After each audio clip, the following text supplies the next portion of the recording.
Chandur railway Anandamath प्रकरण, आरोपीचे मुख्यमंत्री खासदारांसह अनेक नेत्यांसोबतचे फोटो चर्चेत. अमरावती जिल्ह्यातील चांदूर रेल्वे येथील आनंदमठाशी संबंधित कथित लैंगिक शोषण प्रकरणात नवे वळण आले असून या प्रकरणातील आरोपी दत्तगिरी गुरु जयराम महाराज यांचे विविध राजकीय नेत्यांसोबतचे फोटो सोशल मीडियावर आढळून आले आहेत.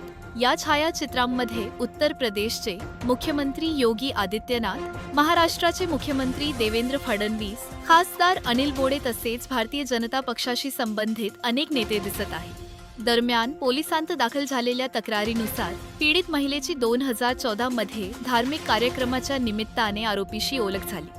त्यानंतर 2016 पासून तिच्या इच्छेविरुद्ध वारंवार लैंगिक अत्याचार, मारहाण व धमक्या दिल्याचा आरोप तिने केला आहे.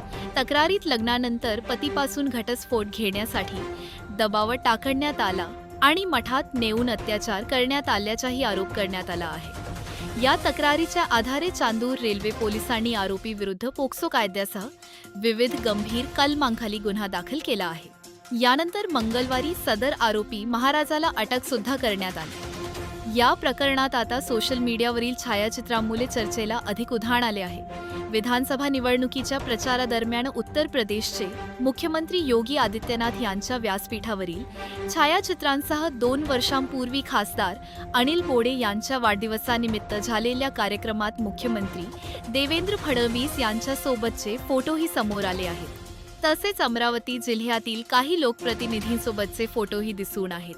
मागील काही वर्षांत जिल्ह्यातील अनेक लोकप्रतिनिधी, नेते सदर मठात सुद्धा येऊन गेल्याची चर्चा शहरात आहे.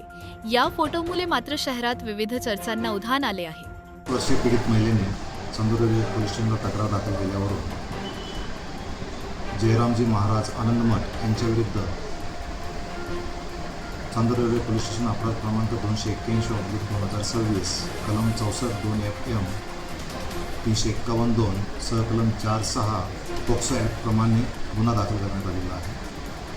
त्यामध्ये पीडितेने दिलेल्या माहितीनुसार 2014 मध्ये पीडितेची आरोपीसोबत ओळख झाली होती. 2016 पासून ते आतापर्यंत पीडिता ही आरोपीसोबत राहत होती.